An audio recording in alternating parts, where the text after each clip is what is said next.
Hello बच्चों, कैसन बा। आज अपन फिर से पोटेंशियल के कुछ न्यूमेरिकल करेंगे। पोटेंशियल लंबा चलने वाला है, ऑलमोस्ट एक और लेक्चर तक सिर्फ पोटेंशियल की बात, फिर हम लोग कैपेसिटेंस पे आएंगे। तो पोटेंशियल के आज सेकंड पार्ट में हम लोग क्वेश्चन की चर्चा करते हैं। तो इसके लिए जो आपके पास कंसेप्ट की जरूरत है वो इलेक्ट्रिक फील्ड, या अपने को पता है E इज इक्वल टू क्या, माइनस dv अपॉन dr होता है ना, ये अपने को पता है। और इसी से हम लोग क्या लिख सकते हैं, dv is equal to minus E dr integration. ठीक है, तो ये है आज का जो अपना कंसेप्ट है। इस पे दो क्वेश्चन हम लोग करेंगे, दोनों बहुत बढ़िया हैं, आप दोनों को ध्यान से देखें। इसके बाद फिर हम लोग पोटेंशियल के कई सारे फॉर्मूले को भी यहाँ पे लिखेंगे सो दैट आप उसे लर्न कर सकें। देखिए, तो अपने को इसमें क्या पूछा है, डिटरमाइन इलेक्ट्रिक फील्ड पूछा है अपने पास। ठीक है, अब देखें इलेक्ट्रिक फील्ड क्या होगा, dv बाई dr, है ना। और अगर इलेक्ट्रिक फील्ड इन x डायरेक्शन हम लोग लिखें तो वो कितना होगा, माइनस डाउ v अपॉन डाउ x के बराबर। और इलेक्ट्रिक फील्ड इन y डायरेक्शन लिखा जाए तो y आएगा कितना, माइनस डाउ v अपॉन डाउ y के बराबर। इसे पार्शियली डिफरेंशिएशन भी बोलते हैं।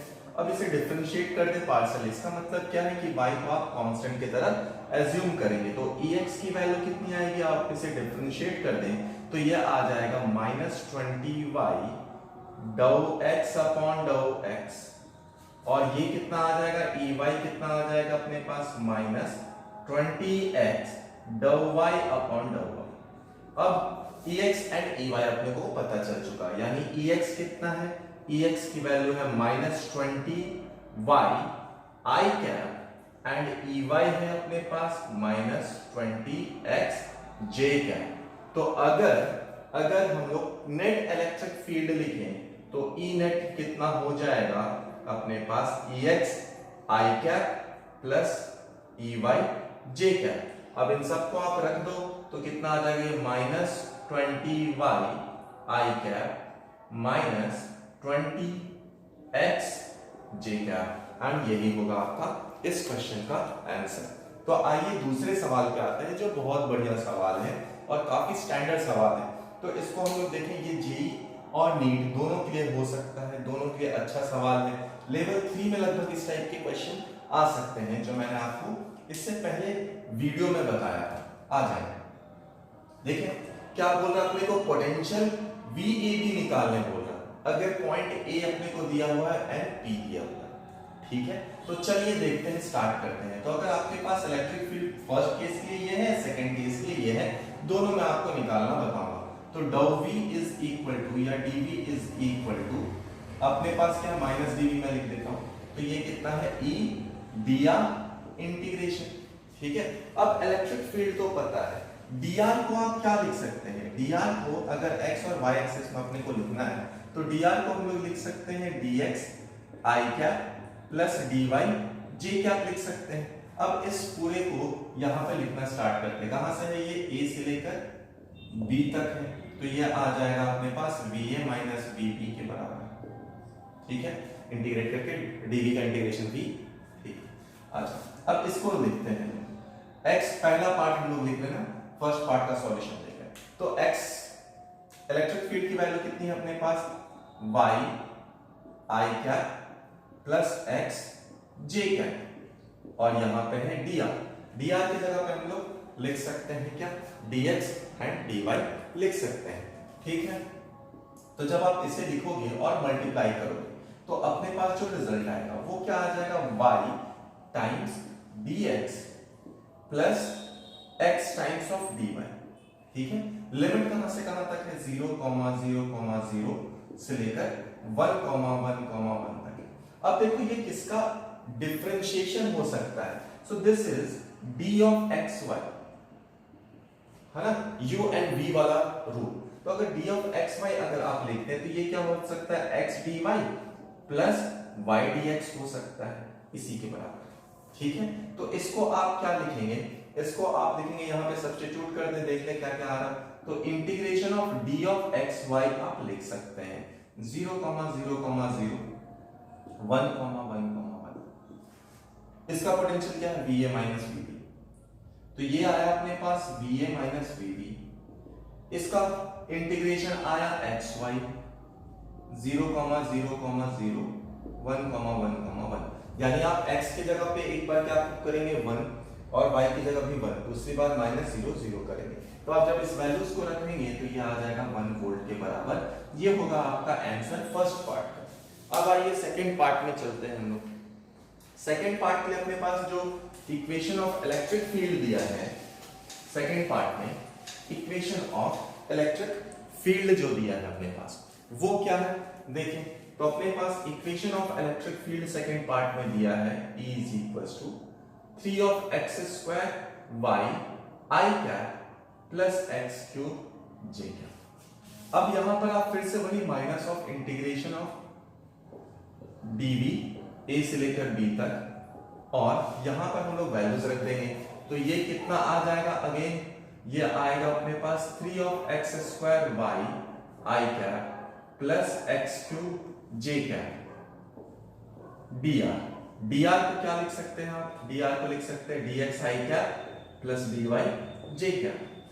ठीक है, अब जब आप dr की जगह पे इसे सब्स्टिट्यूट करेंगे, ये आ गया है अपने पास va माइनस bp, इसको सब्स्टिट्यूट करेंगे तो ये कितना आ जाएगा, ये आ जाएगा 3 of x square y dx plus x cube dy। ठीक है, और लिमिट अपने पास रखना है तो लिमिट हम लोग लिख सकते हैं वही 0,0,0 से 1,1,1। आज अब ये किसका डिफरेंशिएशन है, ठीक है। तो इसको अगर आप देखोगे तो ये है d of x cube y। कैसे है सर, वापस वही जो हम लोग u and v का रूल लिखते हैं। तो सपोज पहले आप इसको डिफरेंशिएट कर रहे हैं, इसको रोक दिया तो y डिफरेंशिएशन ऑफ ये है x क्यूब, ठीक है, प्लस इसको अगर आप देखें तो क्या है ये x क्यूब और dy, ठीक है, सेम है आया है। अब आप इस वैल्यू को यहां पर रख दें और आपका कहानी, इस क्वेश्चन को आप आसानी से सॉल्व कर सकेंगे। 0,0, 1,1,1, ठीक है। तो अब इसको वैल्यूज को रख दो, ये x क्यूब है ना, सॉरी ये x क्यूब y, तो इसको रखना तो ये आया x क्यूब y इंटीग्रेशन 0,0,0, 1,1,1। जब आप इस सब वैल्यूज को रख देंगे तो VAB आ गया अपने पास 1 वोल्ट के बराबर। ये हो जाएगा आपका आंसर, ठीक है। तो आप इसे पॉज करके आप कॉपी कर लीजिए। आइए अभी जो हम लोग बात करेंगे उसमें मैग्नीट्यूड ऑफ पोटेंशियल की मैं बात कर रहा हूं। बहुत सारे केस, 9 केस लिया है मैंने, और इन सारे केस जितने भी यहाँ पे केस लिखे गए सभी इंपॉर्टेंट हैं, आपको कहीं ना कहीं जरूरत पड़ जाता है, तो इन सभी केस को ध्यान से देखें।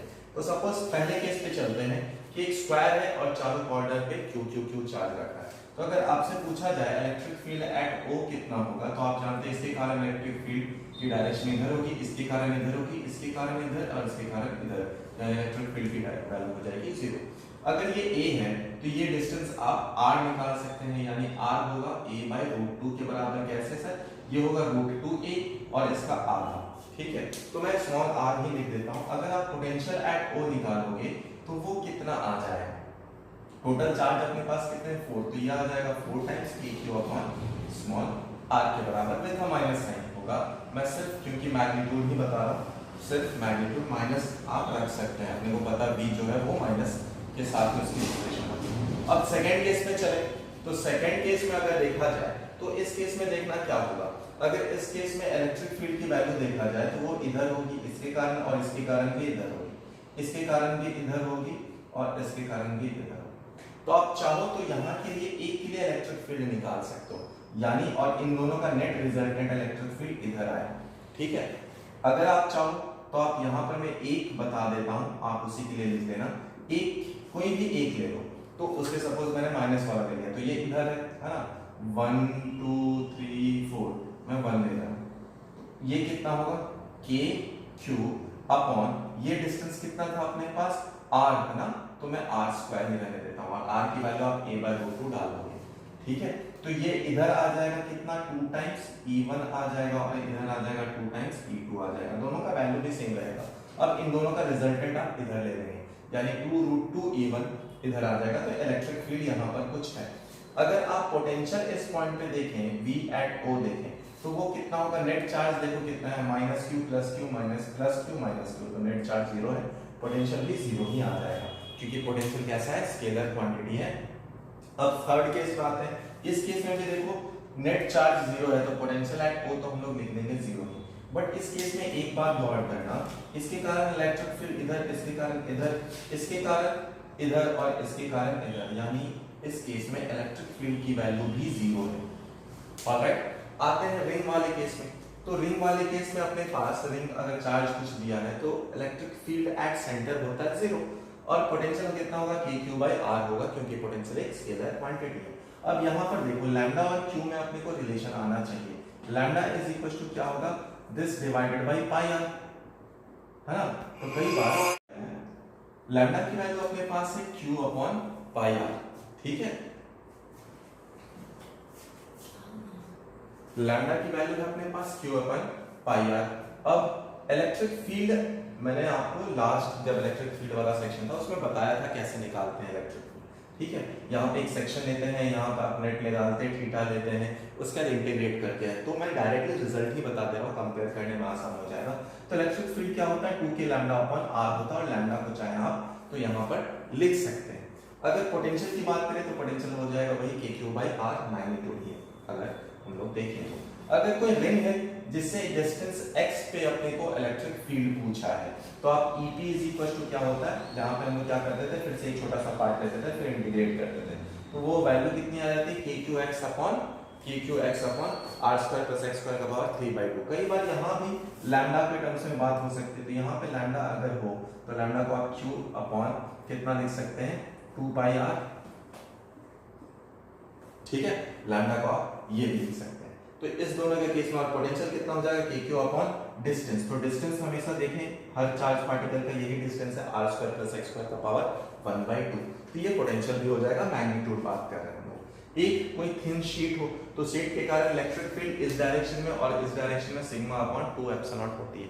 अगर आपसे देखो जो पोटेंशियल है वो सिर्फ पोटेंशियल मायने नहीं रखता, अपने लिए काम क्या आता है, पोटेंशियल डिफरेंस काम आता है। तो पोटेंशियल डिफरेंस सपोज ये RA पॉइंट है, ये RB पॉइंट है और इन दोनों के बीच में अपने से पूछा गया है पोटेंशियल डिफरेंस बताएं, ठीक है। तो कितना होगा, VA - VB is σ/2ε0 RB - RA के बराबर होगा। अगर हम लोग मेटालिक स्फीयर या फिर एक शेल की बात करें तो इसमें जो पोटेंशियल होगा, अब देखो अंदर में मेटालिक शेल या फिर मेटालिक स्फीयर या फिर सेल के लिए अंदर पोटेंशियल होता है कांस्टेंट और वो कितना होता है, जितना आउटर या फिर इसके सरफेस पे होता है, तो KQ/R ही रहेगा और बाहर कितना प्रोपोर्शनल होगा, जो भी डिस्टेंस होगा। तो सपोज ये स्मॉल r है, अगर इसके लिए मैं कर्व ड्रॉ करूं, मैग्नीट्यूड की ही बात कर रहा हूं, तो पोटेंशियल पहले कांस्टेंट रहेगा, कहां तक रहेगा, small r is equal to capital R तक, उसके बाद ये 1/r के प्रोपोर्शनल होगा, ठीक है। अब आते हैं नॉन कंडक्टिंग स्फीयर के लिए। तो इसमें जो यूनिफॉर्म डिस्ट्रीब्यूटेड चार्ज आपसे बोला जाता है, अगर कोई पॉइंट आउटसाइड है तो उसके लिए पोटेंशियल तो वही होगा KQ/R, जो सेम ही रहेगा। अगर इनसाइड है तो उसके लिए पोटेंशियल हो जाता है कितना, तो उसके लिए पोटेंशियल हो जाता है KQ/2r³ और ब्रैकेट में रहता है 3r² - स्मॉल r²। अगर आप पोटेंशियल एट सेंटर देखें तो r की वैल्यू 0 कर देंगे तो 3/2 ऑफ KQ/R रहता है। यही मैग्नीट्यूड का ग्राफ है जो मैंने यहाँ ड्रॉ किया, और ये अगर एक्चुअल आपसे पोटेंशियल का कर्व पूछा जाए विद साइन तो बेसिक जो है वो ये होगा कि नेगेटिव साइड में होगा, क्योंकि पूरा का पूरा पोटेंशियल ही नेगेटिव ही आता है। ऑलराइट, तो आई होप आज का कार्यक्रम आपको समझ में आया होगा, ठीक है। नेक्स्ट पार्ट पे हम लोग इससे रिलेटेड क्वेश्चन की चर्चा करेंगे जो कि काफी इंपॉर्टेंट है। तब तक के लिए धन्यवाद, टेक केयर।